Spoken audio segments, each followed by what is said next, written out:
Hello friends, അപ്പോൾ ഈ ബാഗൊക്കെ പാക്ക് ചെയ്തിട്ട് ഞാൻ എങ്ങോട്ടാണ് പോകുന്നതെന്നല്ല നിങ്ങൾ ചിന്തിക്കുന്നത്. ഇന്ന് സാറ്റർഡേ ആണ്, അപ്പോൾ ഒരു 1 ഡേ ട്രിപ്പ് ആയാലോ. അങ്ങനെ ഞങ്ങൾ ലുബക്ക് എന്ന് പറഞ്ഞൊരു സ്ഥലമാണ് പ്ലാൻ ചെയ്തത്. ഈ ഞങ്ങളെന്ന് പറയുമ്പോൾ SMYM എന്ന് പറഞ്ഞിട്ടുള്ള ഒരു കമ്മ്യൂണിറ്റിയാണ്. അത് സീറോ മലബാർ യൂത്ത് മൂവ്മെൻറ്റ് എന്ന് പറഞ്ഞിട്ടുള്ളൊരു കമ്മ്യൂണിറ്റിയാണ്. അപ്പോൾ അതിലൊരു അംഗമാണ് ഞാനും, പിന്നെ എൻ്റെ ഫ്രണ്ട് അദീനും. ഇവരെല്ലാവരും ഞങ്ങളുടെ ഫ്രണ്ടായിട്ടാണ് വന്നിരിക്കുന്നത്, ഫ്രണ്ട്സായിട്ട് വന്നിരിക്കുന്നവരാണ്. ഈ കാണുന്നവരെല്ലാവരും ആ ഒരു കമ്മ്യൂണിറ്റിയിലെ മെമ്പേഴ്സാണ്. ഈ ബ്ലൂ കളർ ട്രെയിനിലാണ് നമ്മൾ പോകുന്നത്. ഇത് അവിടുത്തെ റീജിയണൽ ട്രെയിൻ എന്നാണ് പറയുന്നത്. അപ്പം ഈ ട്രെയിനിൽ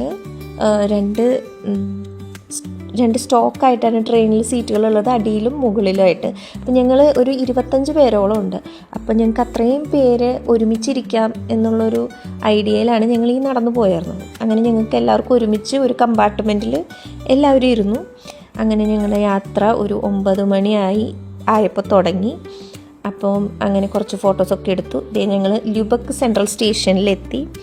ഇനി ഇവിടെ നിന്ന് വേറൊരു ട്രെയിൻ വിളിച്ചിട്ട് വേണം ഞങ്ങളുടെ ഫസ്റ്റ് ഡെസ്റ്റിനേഷനായിട്ടുള്ള ട്രാവൻമുണ്ട് സ്ട്രാൻഡിലേക്ക് എത്താനായിട്ട്. ഇതവിടെ ഒരു പ്രശസ്തമായിട്ടുള്ളൊരു ബീച്ചാണ്. ജർമ്മനിലും ബീച്ചിന് സ്ട്രാൻഡ് എന്നാണ് പറയുന്നത്.